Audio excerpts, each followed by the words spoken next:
He had a mop, a bottle of soap, and one quiet idea: blow bubbles. The lobby of Solvita Corp was all polished marble and sharp angles, the kind of place designed to make people feel small and efficient. That morning, it hummed with the brittle calm of a building full of schedules. Security guards clustered behind a polished desk. Receptionists spoke in clipped sentences. A little girl, platinum hair like a sun-bleached ribbon, sat on the floor and did not speak. She rocked, palms splayed against the cool tile, eyes tracking light in a way that made the room tilt toward panic. Her breath came fast. Staff surrounded her like a nervous tide. Someone said to keep distance. Someone else said to call the child's mother. Lucas Bennett wiped a circle of scuffed floor and set down his bucket. He had been working nights for the last 2 years, polishing the very marble that now reflected the panic in 10 pairs of office shoes. He was a janitor by title and habit, but he carried an old teacher's posture. Hands patient, voice used to lowering itself so words could land. He looked at the girl's small, precise hands, at the way she stopped when something quiet and colorful moved. He unhooked the little plastic bottle of soap from his utility belt the way a musician reaches for a familiar instrument. He did not ask permission. He sat down on the marble a few feet away. He took the wand out of the cap, dipped it, and gently exhaled. An iridescent bubble bloomed and caught the light. It floated, slow and perfect, a small world of shifting color. The lobby, which had been a hive of anxious movement, inhaled with that bubble. The girl lifted her head. Her eyes tracked the bubble as if its surface had a language she knew. The bubble arced across the floor between immaculately shined shoes and a corporate plant, and she reached a finger toward it. Her fingers touched nothing but the air, and for a beat, no one in the room moved. From the mezzanine, behind a sheet of soundproof glass, a woman watched. She wore the suit of a CEO, a cut that made space for authority. Her hair was pulled back and her posture screamed meetings. She had come to the lobby because high-level building visits required presence and a ceremonial smile. She had come, too, because this was her child. From up there, she saw the janitor kneel, saw the way he leaned into the little ritual of breath and bubble. She saw the girl's small mouth relax for the first time that morning. The room did not break into applause. It did not become sentimental. It simply shifted. Security lowered its shoulders. The receptionist let out a breath she had been holding without knowing it. The bubble bobbed, and the girl followed. If small acts can change a life, tap like. Lucas's life had learned to live in the soft corners of other people's days. He lived with his daughter, Becca, in a narrow apartment whose windows faced the hospital where he had once taught special education.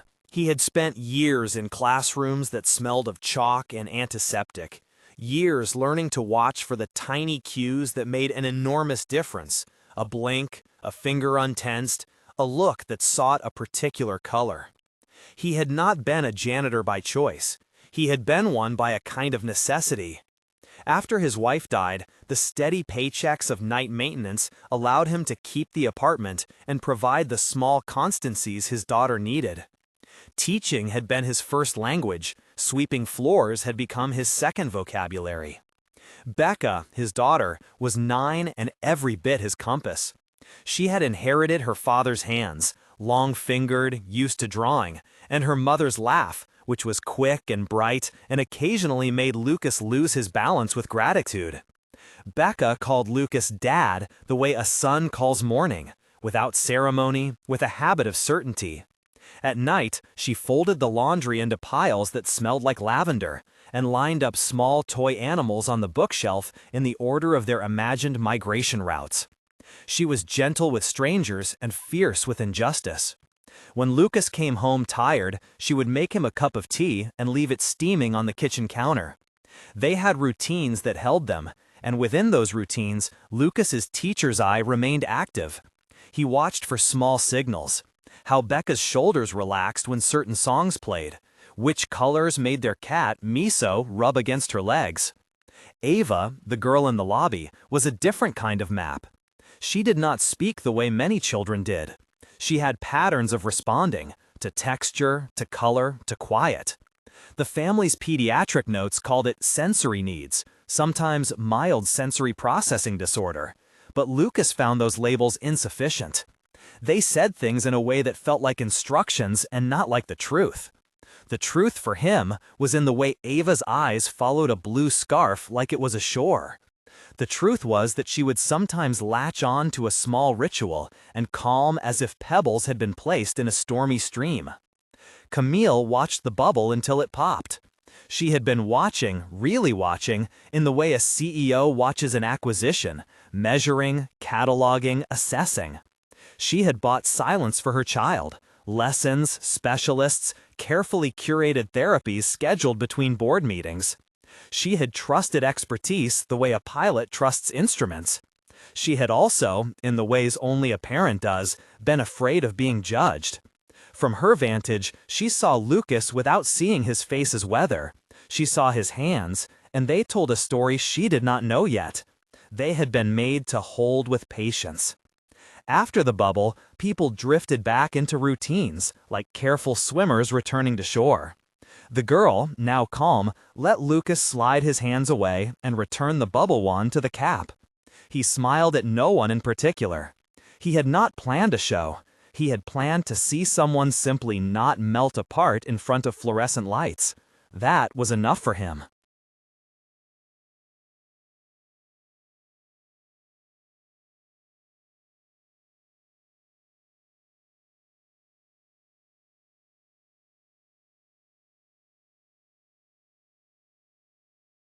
They would later replay the moment in a dozen different narrative frames: human interest, social media virality, a headline in a morning feed. None of those would change the simple physics of the act. Lucas found a channel of attention, and he used it. The bubble was small and ordinary, and, for a few minutes, powerful. People wanted to know what was remarkable. Camille wanted to know what felt like rescue. 2 days after the lobby incident, Lucas found a scrap of paper taped to the corkboard beside the staff locker room, an invitation. The building's community outreach coordinator, someone with a smile practiced to generosity, asked if he would come to a small event, a family day, and bring something that represented how we build kinder spaces. The note was formal, as if kindness needed a letterhead. Lucas thought about the soap and the wand. He thought about the way Ava's fingers had traced the air. He thought, too, about being careful. He had learned, in classrooms and hospital halls, that people could misinterpret the smallest mercy. He agreed. On the day of the event, he did not wear his janitorial jacket. He wore a sweater with a frayed blue string notched near the cuff. Becca had tied it there when he left the apartment and told him it was for steadying moments. He walked into the lobby holding a small tray with a jar of soap, a bottle of food coloring, and a handful of tiny wands. Bubbles, he had decided, could be a shared grammar for listening. Camille walked down from the mezzanine to attend the same event, because visibility matters, as she would later tell an interviewer. She moved with the economy of someone who had spent years making decisions in conference rooms. Today, however, she had a different kind of brief. She wanted to see her child in place, safe and engaged, within the walls of a company that prided itself on wellness. She wanted to see results. She wanted to be certain that everything she had bought for that certainty had done its work. Lucas arranged a small circle on the floor. The room smelled of coffee and newly installed eucalyptus planters. Children came forward, guided by their parents. Becca slid into a gap between a toddler and an older boy, elbows tucked, eyes attentive to the blue string at her father's sleeve. Ava approached at her own pace, curiosity leading with the slow swoop of her head. She did not run. She did not cry. She walked like someone entering a place whose rules she had yet to learn. Lucas offered the bottle of soap like an offering. He dipped the wand and then let a bubble form, big and fragile and lit with a halo of blue and gold. For him, there was always strategy and simplicity. Keep movement slow, let the child set the distance, let color and light do the language speaking. Ava watched the bubble, and then watched Lucas, and then watched Becca, who blew a small wobbling bubble all by herself and squealed with a sound that made Lucas's throat catch. They spent an hour in the lobby that could have been 1,000 other things. Families in suits, coffee cups placed on windowsills, Becca showing another child how to blow the wand. Lucas showed them how to mix a drop of blue food coloring with the soap to make the bubble sheen hang a particular shade. He left the blue too obvious to be accidental. He knew that color, for Ava, was a kind of word. Small ripples of color awake small channels of safety. Camille watched from a distance that first afternoon, and then she began to step closer the next. The shift was not dramatic. It was a tilt, an executive inclination softened by the domestication of care. She felt something loosen inside of her that she had not known she carried, the tightness that comes from trying to make a life meet a perfect mold. She found herself sitting on the marble floor once, knees awkward against the cold, while Lucas explained in an offhand way that sometimes kids answer better to texture than to commands. She was not used to offhand. She had always preferred plans. They met again outside the formal lenses of Community Day. Becca, who had a talent for knowing when people needed an escort toward gentleness, invited Ava and her mother to dinner at Lucas's apartment. A small, quiet ceremony that felt like crossing an invisible threshold. Camille arrived with a bouquet that had been chosen by a concierge. It was perfect in a way that made Lucas slightly uncomfortable. Becca had arranged a line of placemats in a pattern that looked like constellations. They ate tuna sandwiches and a simple salad, and the conversation, when it came, was not technical. It was about the way light leaked through apartment blinds in the morning, about how a certain TV show made Becca laugh, about the small rituals that stitched daily life. Ava did not join the conversation with words. She made a path between chairs with her hands and then settled on the rug, where she began to trace circles with chalk. Lucas watched her. He watched how Ava repeated blue strokes with a narrow concentration, how the circle felt like a pulse to her. When Lucas drew a blue circle beside Ava's, he did not ask permission. He simply matched the rhythm of her hand. She glanced up. Her face opened in a small, private way. Camille sat on the couch and watched this exchange as she might watch a difficult spreadsheet resolve itself into balance. She had money, and with money she had bought time and access and experts. She did not know at the start that access and time are not alone languages children understand. She saw Lucas not as a piece of corporate scenery, but as a person who had the strange habit of listening with less talk. That listening had familiar architecture. It had furniture, low movements, shared tasks, small rituals like drawing circles in blue. Lucas taught in small ways that night. He taught how to tear a paper towel into strips that were safe for little hands. He taught how to make a bubble ring with a lid and string when someone could not manage a wand. He taught patience without saying the word. There were no certificates distributed at his instruction, no LinkedIn endorsements. There was simply a table of people learning to make a place where a child could set terms. Camille left the dinner with a sensation like unfinished business. She had pledged to build playgrounds and learning labs within her company. She had given boardroom speeches about inclusive workplace culture. But the thing that stuck in the small grooves of her mind that night was the way Ava had let Lucas draw beside her. The thing that lodged like a pebble was not a strategy, but an image. A janitor on the marble floor with a girl tracing blue circles. News travels in strange ways in cities. A colleague who had been in the lobby that first week posted a short video. 2 shots clipped together, one of a bubble forming, one of a child's fingers reaching out.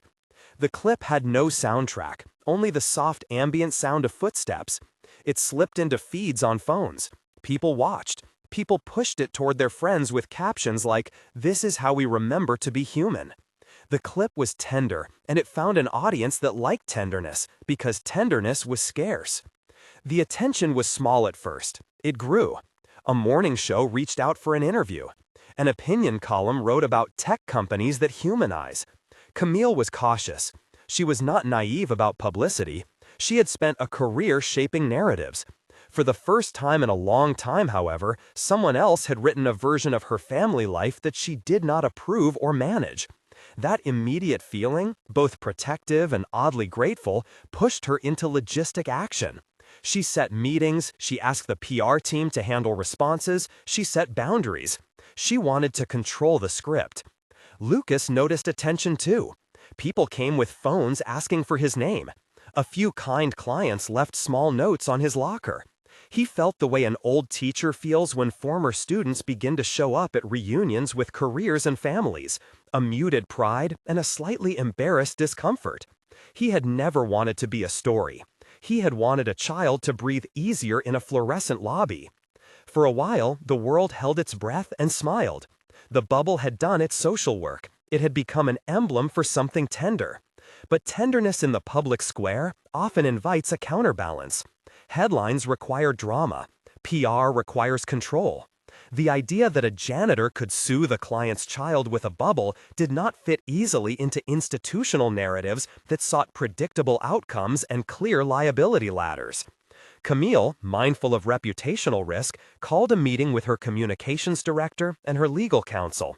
She spoke in the concise sentences of someone trained to reduce risk to boxes and action items.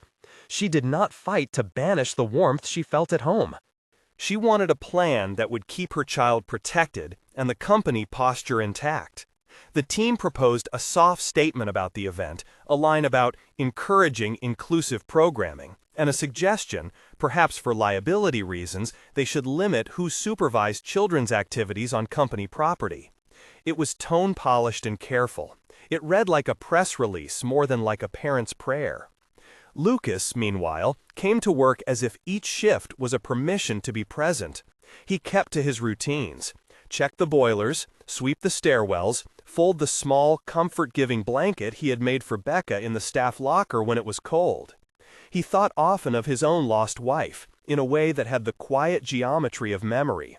Certain dates made the city feel like an ache, but other small things, like the way Becca aligned her stuffed animals on the bookshelf, rendered the ache into an ongoing domestic thing that was survivable.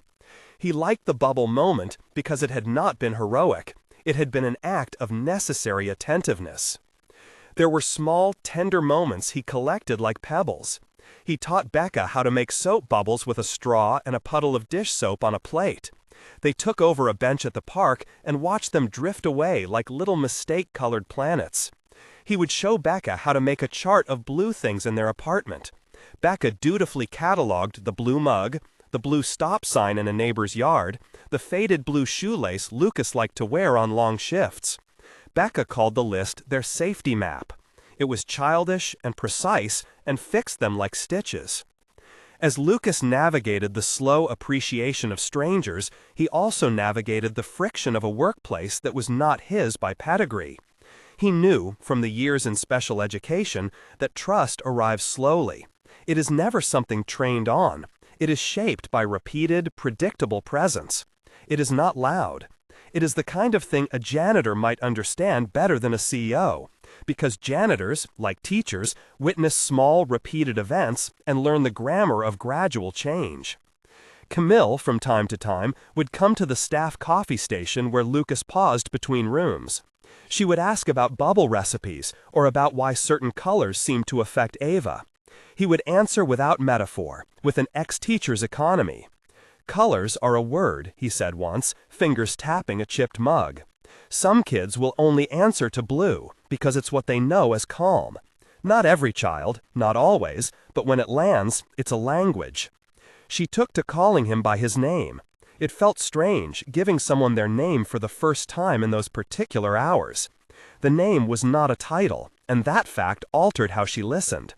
She listened to his short stories, how Becca had beaten a shy kid at the school spelling bee, how Lucas once held a child's hand through a seizure until the paramedics arrived. He kept those stories brief and precise. He never lingered to claim glory. He simply reported the fact of empathy. He had practiced being steady in rooms that frightened others. The bubble video grew. It was reposted with captions that expanded the narrative. A janitor teaches a room to breathe. People wrote comments like, "We need more people like him." For every glowing comment, there was a skeptical one. Someone asking whether the company should be responsible for supervising a child's care in a public space. Someone mentioned liability and insurance. Someone else wondered if a single act of kindness could really substitute for professional therapy. In the middle of these ripples, Lucas received a message from the building manager. Could he be available for a short interview about community days? He politely declined. Lucas didn't want the attention. He wanted the routine of his work and the smallness of home. He thought often of the children who had not yet found a language, and he felt protective in the way a man who had once taught felt protective of unvoiced possibility. Becca, for her part, handled the attention with a child's grace. She signed the occasional drawing with a triumphant flourish and allowed a neighbor's baby to press fingerprints into paint. Children are porous to praise, but also to demands. Becca navigated the social influx with the unself-consciousness of someone who lives inside the orbit of a parent who knows how to bow to smallness. There was a night when a leak of a short clip turned into an article that framed the story as an emblem of corporate humility. The article used the word viral, which made Lucas uncomfortable. Vocabulary, he felt, could frame an action into spectacle. He worried his intentions would be restated as a brand asset. The piece mentioned a CEO watching from a mezzanine, and people took comfort in the image of power moved by tenderness. Camille read the article in bed and felt something that was equal parts pride and alarm. She had never wanted the child to be an object in anyone's narrative. She had wanted the child to be safe. In a small meeting the next morning, Camille's chief of staff brought up scalability and possible liability exposure. They recommended a clear policy. Any child activity on corporate premises would need to be planned, with staff assigned whose job descriptions included supervisory duties. The floor of the meeting seemed to tilt as Camille's world, business models, product lines, investor calls, collided with her private life in a way she had rarely allowed to be public. The team proposed a range of standard statements. A PR person suggested that Lucas, being an employee, might be briefly reassigned away from areas where children could be present, simply to avoid perception of impropriety. Camille stared at the options like someone reading technical documentation for a piece of a life she hadn't yet chosen to install. She felt annoyance at the word perception, at the idea that the truth of a moment might be less important than how the moment read on a feed. She also felt a new, sharp fear that by trying to protect her child, she might accidentally make the child more isolated. She called Lucas at a time she knew would be inconvenient and asked if he could meet her in the small conference room on the mezzanine. He came with his mop tucked into a corner, and the conference table felt like a stage. She told him, carefully, that the video had brought attention. She told him the company had to be cautious. She told him there were liability considerations and that they were creating a volunteer registry with sign-offs for family events. Her voice layered corporate terms over the weight she felt as a parent. Lucas listened. He had conversations like this in tiny forms, discussions with parents about whether a child wanted a quiet corner or whether a center's schedule was overwhelming. He was used to translating adult concerns into the modest needs of a child. He had a way of saying what needed saying without making it political. "I get it," he said. "I understand people are nervous. I just want to keep what works working." He touched the frayed blue string at his cuff like a small performed prayer. Camille's hands made a quick, impatient motion, then softened. "This isn't about you," she said. "I appreciate what you did. I appreciate it more than you know. But we have to be careful, for all of us." It was an adult compromise offered in the syntax of a meeting. Lucas nodded and took it in the way one takes in weather. He walked away thinking of Becca's bed tucked under a window and the way the moon sometimes washed the apartment blue. He thought about what being careful could mean when a child found a way to make the world less noisy. The weeks that followed were a string of small meetings and quiet attempts at containment. The company's HR team drafted a child safety policy. Camille's press office prepared a statement that praised local volunteers and emphasized the company's commitment to community investment. The words felt tidy and clean, And Lucas saw the tidy word sheets and felt the same small worry he had when a student's language was replaced by a diagnostic form. The child's reality could be flattened into a policy.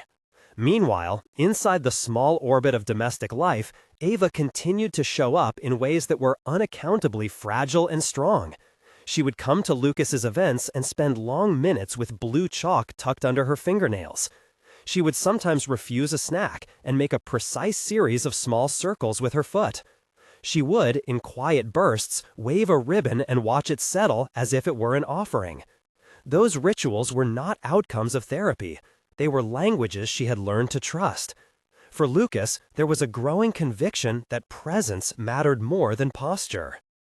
One afternoon, after a slow morning of sweeping and careful detours around a board of contractor men, Lucas sat with Becca on a park bench and let her sketch blue spirals on a notepad.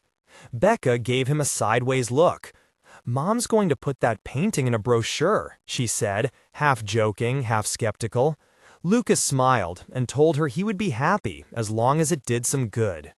He did not yet know how small moments become fuses for larger fires. He did not know how a company's need for control or a television program's hunger for tidy narratives could escalate into something that put a child at the center of an institutional squall.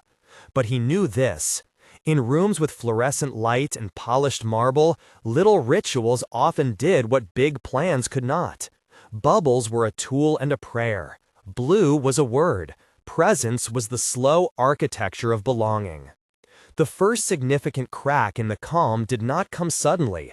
It came like a drip from a faucet that had been left open, persistent, quiet, and eventually insistent.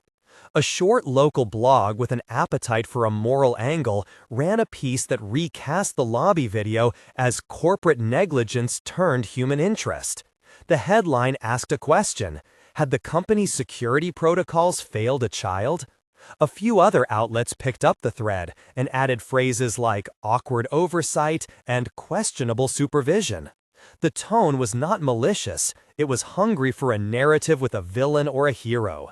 The bubble footage, now a clip, slid into a context it had never intended. Camille's inbox filled with notes from board members and investors who asked about risk. Her assistant flagged a string of tweets. The legal team called a meeting. It was small, at first, an attempt to shape the perimeter, a carefully worded memo suggesting that the company needed to limit unsanctioned interactions with children on company grounds. The memo chose neutral phrasing but carried the weight of a possible decision. They could, to be safe, ask employees to keep a distance from family-focused activities unless formally scheduled and supervised. The phrasing translated into a clinical sentence that smelled faintly of exclusion. In the evening, Camille sat alone at her kitchen island with a glass of wine cooling beside her. She felt, for the first time since childhood, that the very things she had built to protect could be instruments of isolation. She thought about the lobby and the bubble and the girl who had tilted toward the color blue. She thought about the way Lucas had knelt and how the gesture had felt like a small kind of authority not given by title but by the willingness to stay. She placed a call to the PR director, and then to legal, and then, finally, to the chief of staff who recommended a letter addressed to Lucas, a temporary reassignment pending review for the safety of all families. It was bureaucratic language translated into action. Camille wrote the name Lucas across the top of a blank document, and then did something that felt minor but brutal. She stopped before hitting send and read the word pending 6 times.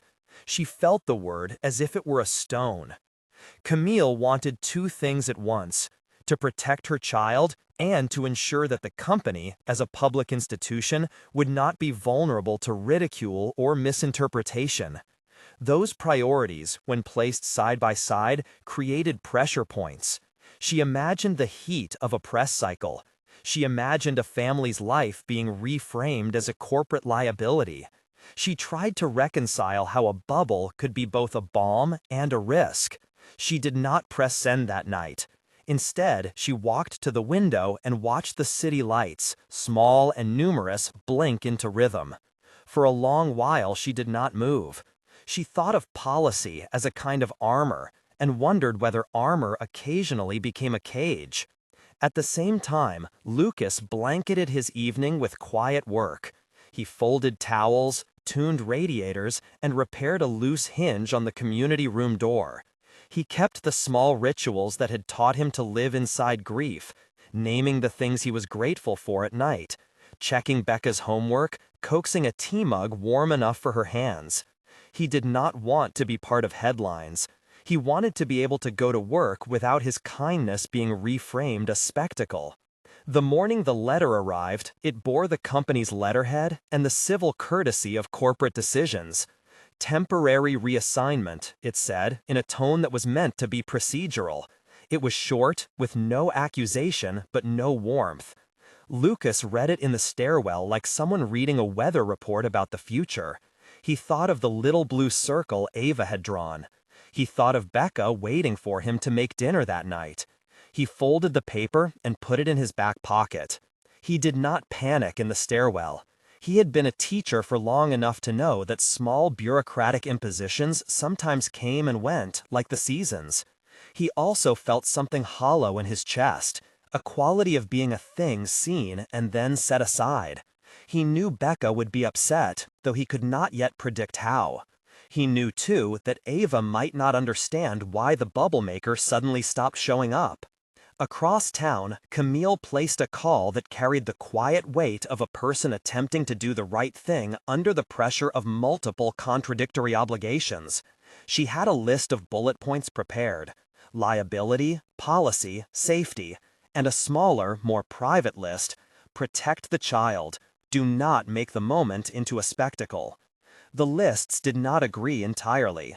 She looked at the sticky note on her desk where she had once written "listen more," and wondered if listening could be an operational goal in a corporation that measured success in metrics. Lucas folded the letter and kept walking. The mop rested against his shoulder like a flag. He kept 1,000 small courtesies on his person: the way to open a door for someone with a stroller, the polite hello to a nurse who passed in the elevator, the folded way you hand someone a cleaning cloth so they do not feel pitied.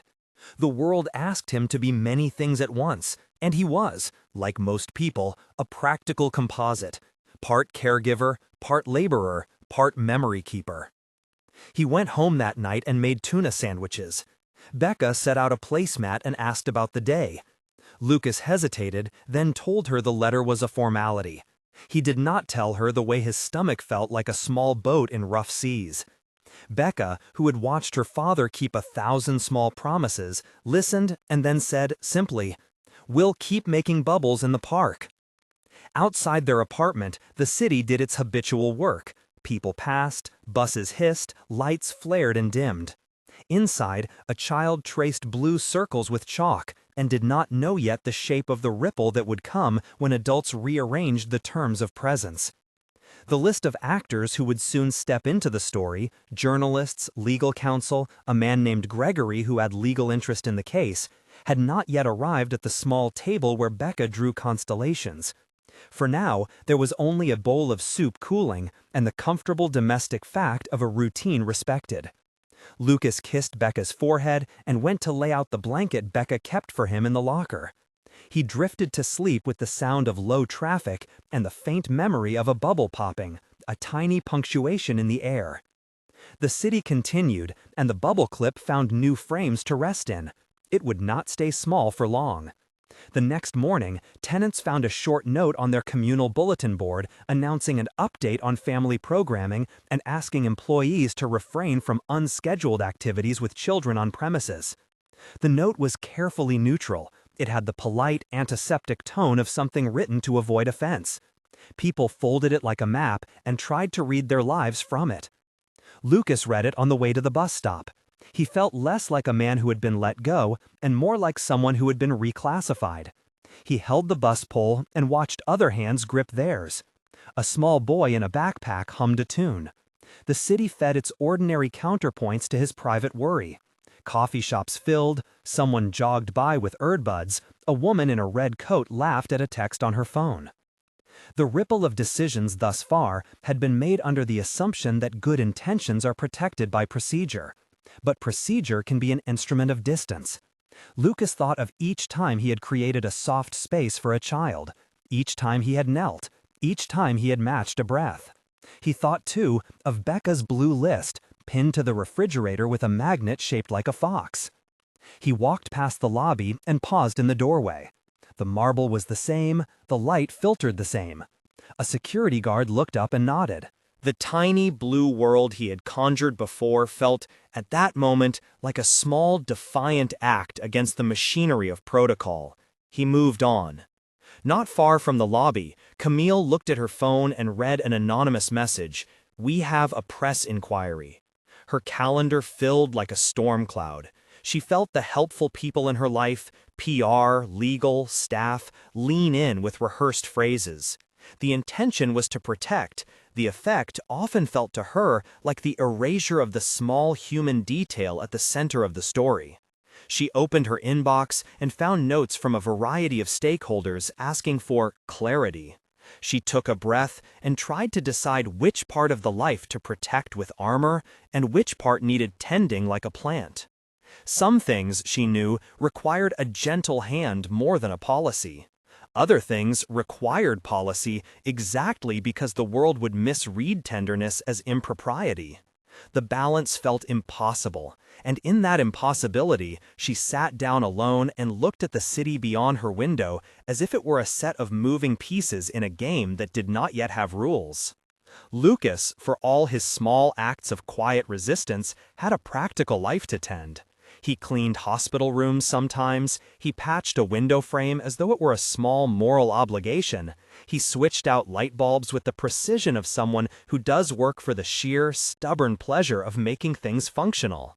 He did not know then how the company's next steps would press against the soft world he had been building with bubbles and chalk.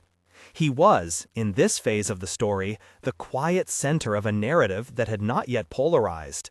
He was a man who understood that the simplest edge of kindness often looked like gentleness in motion, small, repetitive, and consistent.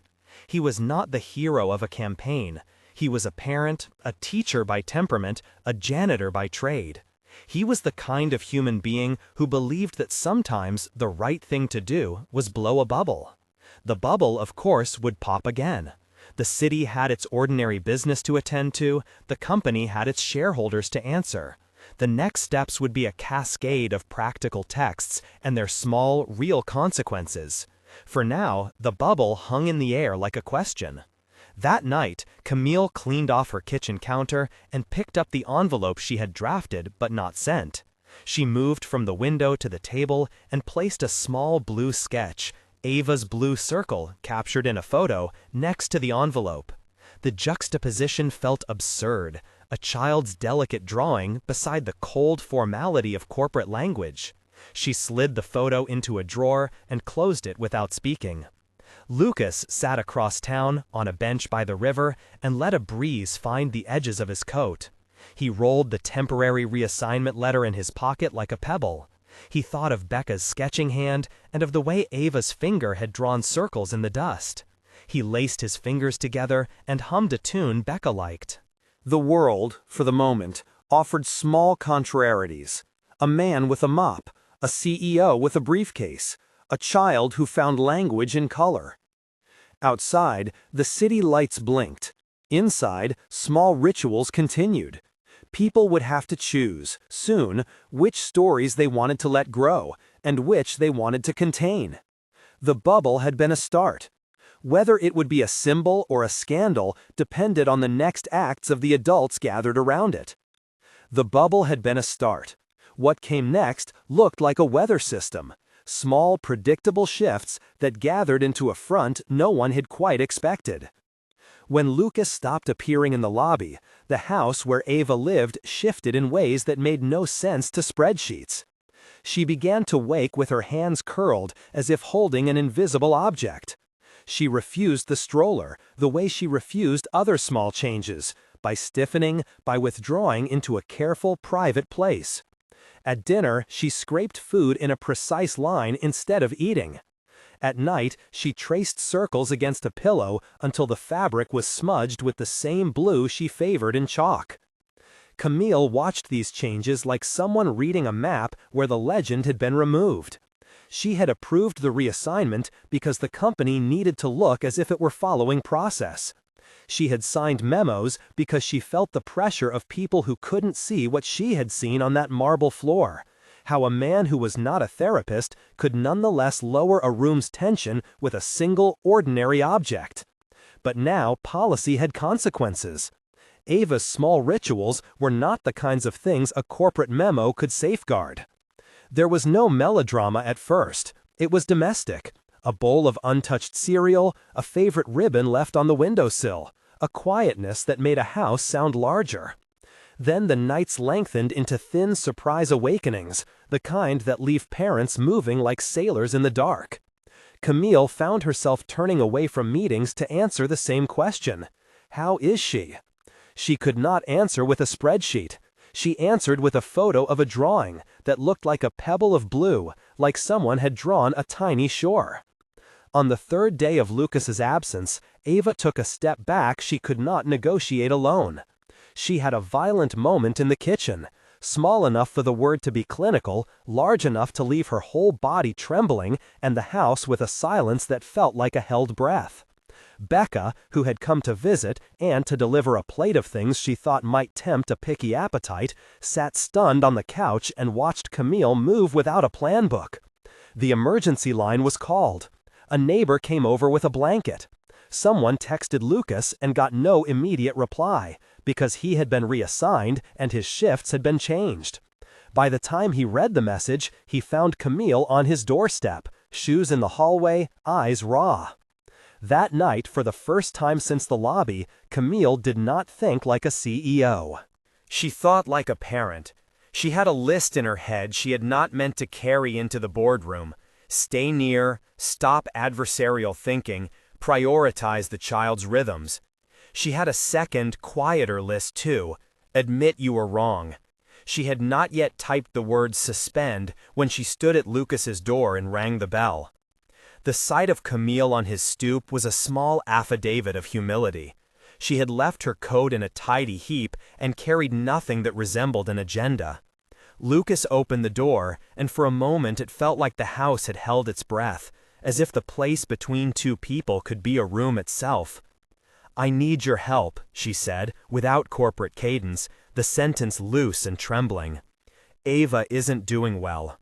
It would have been an ordinary exchange between two parents had there not been other forces poised, cameras that fed on certainties, lawyers who preferred tidy questions to messy feelings, a man named Gregory sliding into the novel role of legal adversary.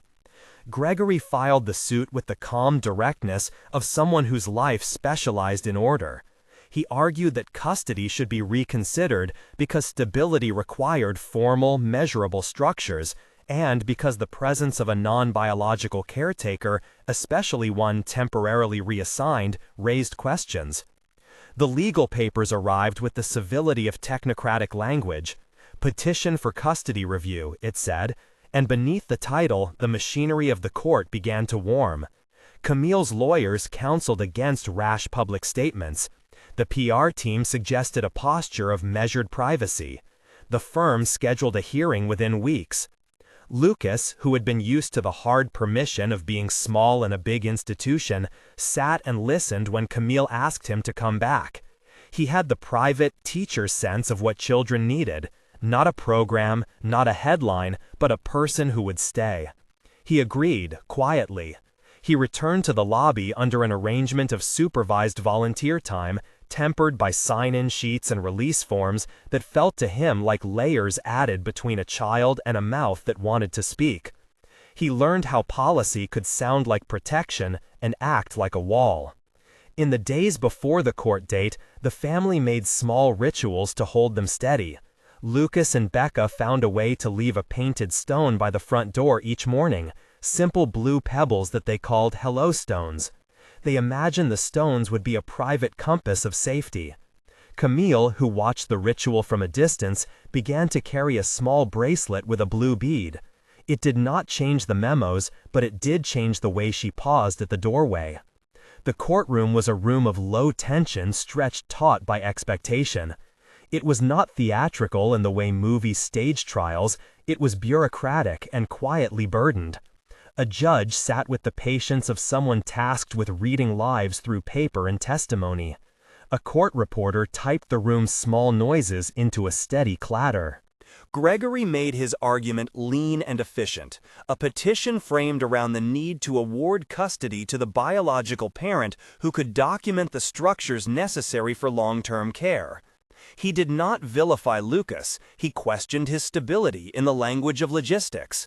He asked the judge to consider the child's future and the child's need for predictability in a world that often punished unpredictability. Camille's lawyers argued with spreadsheets and statements about continuing therapy, but none of that fully addressed the small, crucial issue. When a child communicates mostly through texture and color, how did the court recognize a language that left few ideological footprints? How did one print a child's quiet preference on a transcript and expect it to be legible? Lucas was called to the stand. He walked slowly, shoes scraping the floor like someone crossing a familiar kitchen. He had no polished legal rhetoric. He had only truths he had learned the long way, through nights of watching, through the steady work of being small and present. He took the oath and then sat, steady as a teacher in a classroom he loved. When he spoke, the room listened. He did not speak in neat doctrinal sentences. He spoke of a blue circle drawn on a scrap of paper, and of how that circle had been, for a child, a phone line. He described how Ava had looked at color like a map, how she had calmed in the presence of certain textures, how she had come to trust a pattern of slow, repeated acts more than any single dramatic intervention. There are moments, he said, when a child will choose who stays with them by the smallest things. For Ava, that language is color and rhythm. She chooses with small movements. He pointed, in his own way, to the evidence, the blue drawings Ava had made repeatedly, the way she had followed bubbles and small arcs of color. He did not claim to be a specialist. He did not make promises he could not keep. He testified to the power of staying, of being a fixture in a child's life rather than a passing present. The judge listened and then called for a private interview, an informal, judicially sanctioned moment in which the court could meet with Ava in a space designed to reduce stress. The idea was to honor the child's voice without turning her into a spectacle. In that room, with soft lighting and a piece of poster board and a handful of crayons, Ava was allowed to choose. She did not need to speak to make a choice. She made marks, blue circles that resembled the shorelines Lucas had so carefully echoed, and then, at the corner of the paper, she drew two imperfect figures. One figure held a mop like a staff, the other had a necktie. She pressed harder when she drew one figure's hand nearer the blue circle. A small, private cadence made itself visible. The court took everything it could interpret. Ava's marks, the testimony of a man who had been a teacher, the clinical notes that framed her needs, the logistical realities Gregory had raised. The judge wrote what he saw as a reasonable path.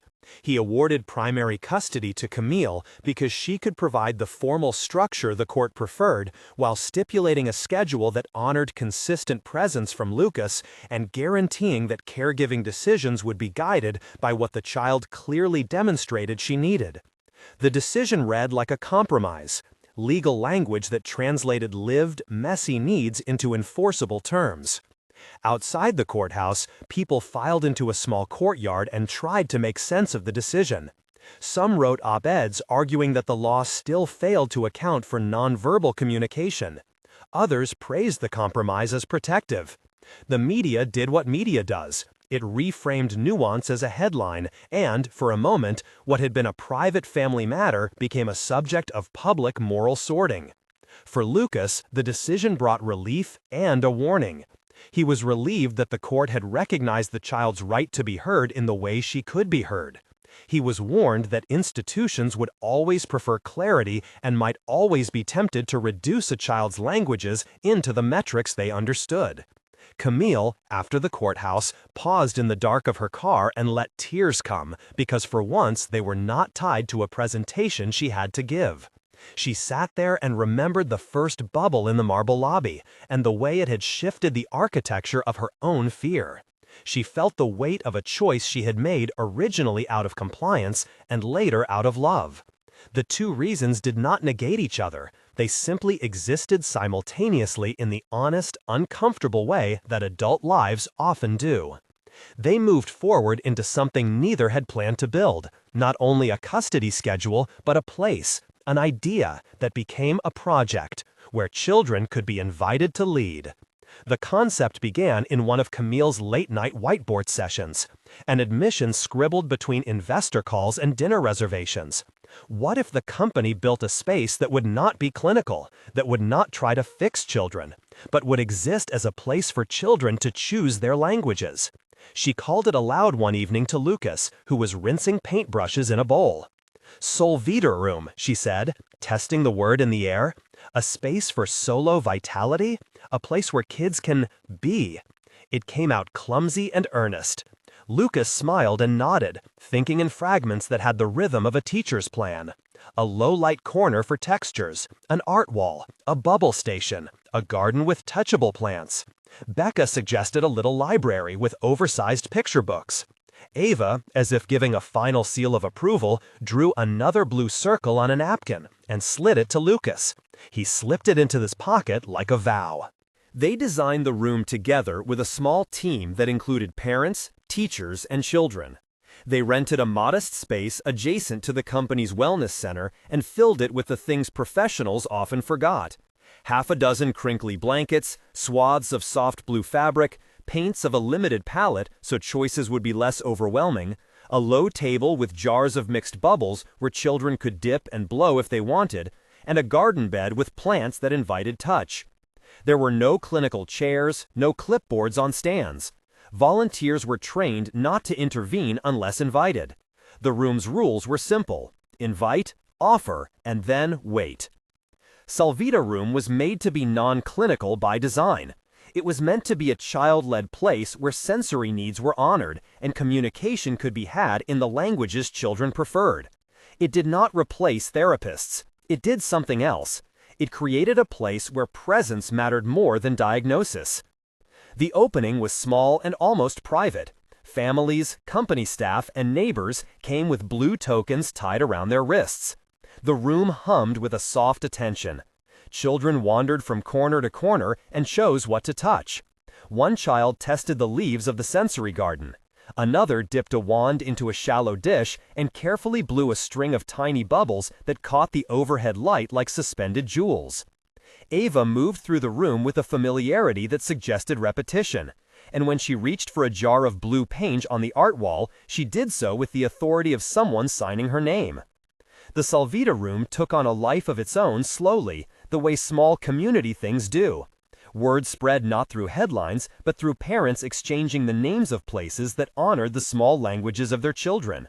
Volunteers who once imagined therapeutic practice as a set of protocols learned a new grammar: wait, watch, and follow the child's lead. Teachers who had walked sterile hallways found their way into messy corners full of color and learned how powerful a blue circle could be.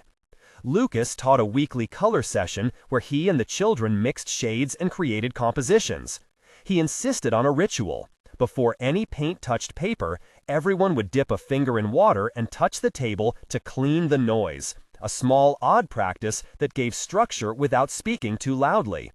He built a bubble station where children could make choices about wand sizes and bubble recipes. He refused to allow media to turn the room into a glossy story. If a news crew requested footage, he negotiated terms that would protect children's privacy and asked that cameras remain outside the threshold. Camille, who had once feared that the bubble moment would be monetized into a branding strategy, now found herself quietly fundraising, writing checks that would keep the place small and accessible. She would visit unannounced sometimes and sit on a bucket in the corner, posture softened, watching as children taught adults how to stay. Solvita Room became less a corporate perk and more a community anchor. Families from neighborhoods with no access to clinical resources came because the room offered a space free from the clinical gaze. Parents swapped notes over cups of tea. Becca volunteered on weekends, folding towels and helping younger children choose crayons. She taught a class called Tiny Architects, where kids built imaginary cities out of cardboard and learned to name things in ways that were exuberantly precise. The press tired of the bubble narrative in a way that spared the room the worst of public spectacle. It was replaced by human interest pieces that favored quieter images. Close-ups of paint-stained palms, a child's small mouth saying a new word, a volunteer who had learned to wait 10 seconds longer before answering. The news stories were less hungry for villains and more hungry for models. Solvita Room became one of them. Time, which had been a weapon in early scenes, became a scaffolding now. Months passed with the small sturdiness of habit. The household rhythms of Camille's family adjusted in ways that were more tentative than dramatic.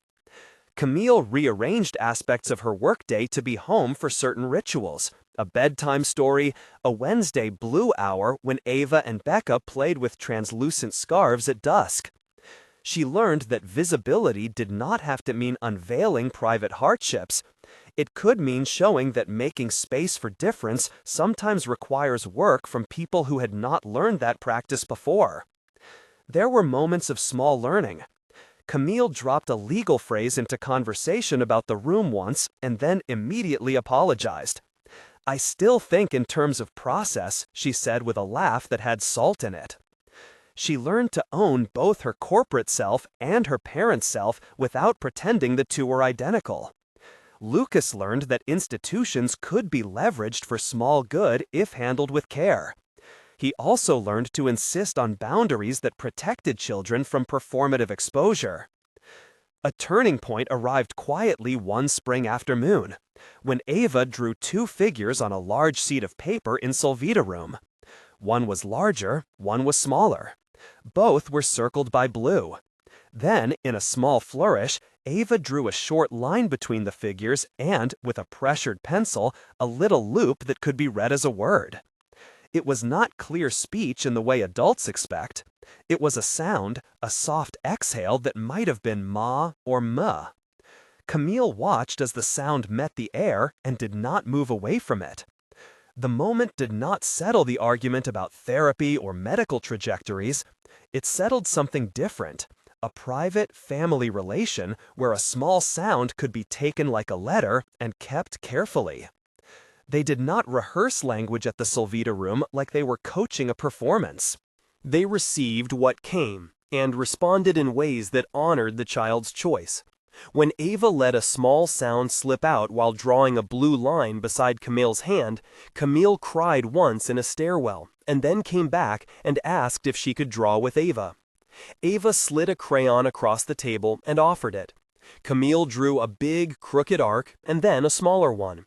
They made a rainbow that was less about colors and more about the arc between presence and invitation. The legal clouds did not vanish entirely.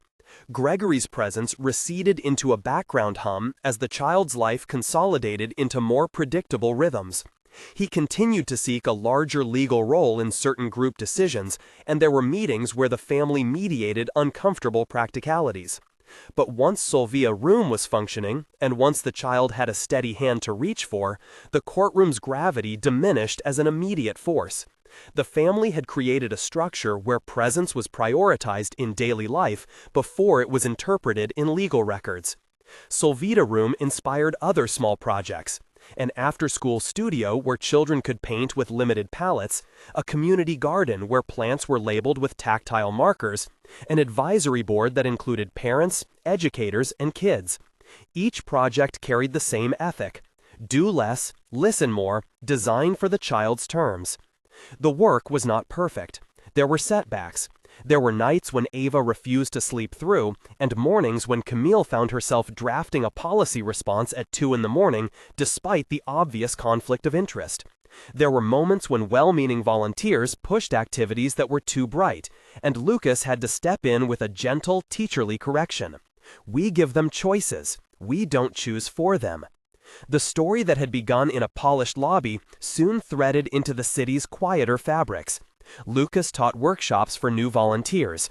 Becca started an illustrated zine called Blue Maps, where kids were invited to show places that felt like home.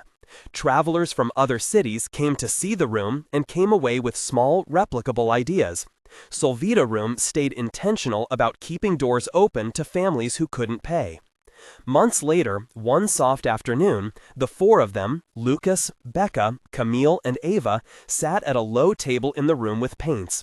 The air had a slow warmth as high summer leaned in. Children scuffed paper into tidy piles. Volunteers arranged cups of water. The city outside went on with its rhythms. Ava reached for a paintbrush and without prompting dipped it into blue, then traced a wide arc. She laid down another circle and pressed a finger into the center, leaving a small dot of pigment. She looked up at Camille, who was beside her, and then slid a crayon across the table toward her. Camille took it and made a cautious line next to Ava's. The line met Ava's, and they made, without arbitration, a shared shape. Becca taped a small paper to the wall that read in childish handwriting, "How color makes us." Children added strips of paint and fingerprints. Lucas watched, and in his pocket he had one of the hello stones Becca had painted weeks earlier.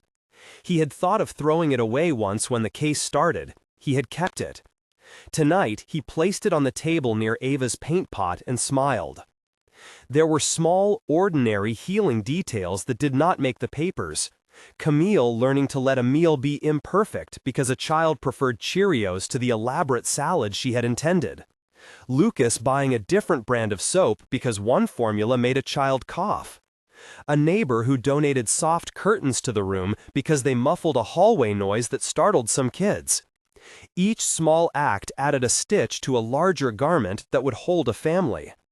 The family's rhythm became unevenly beautiful, not finished, not fixed, but steady in its modest consistency. Ava began to use color more often to indicate preferences. She would tap a blue scarf to ask for calm, or choose a red ball when she wanted to be more active.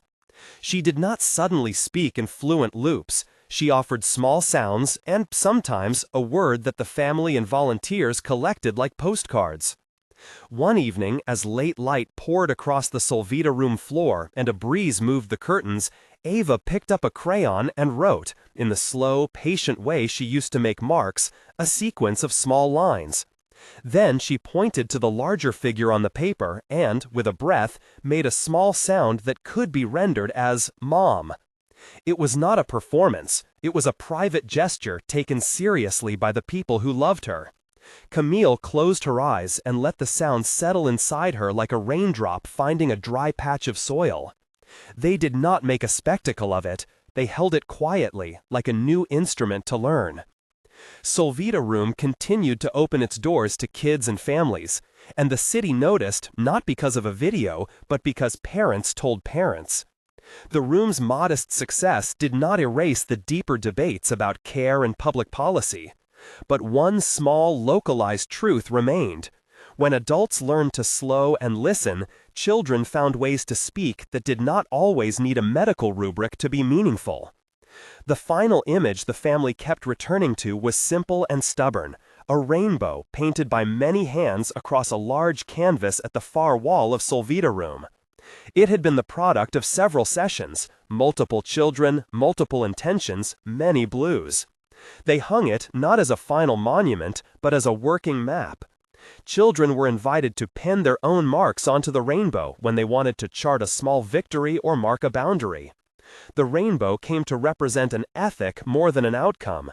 Colors can be words, and words can be invited. Months after the initial bubble, on a weekday when the light slanted like a promise, Ava took a brush and added a small blue arc to the rainbow.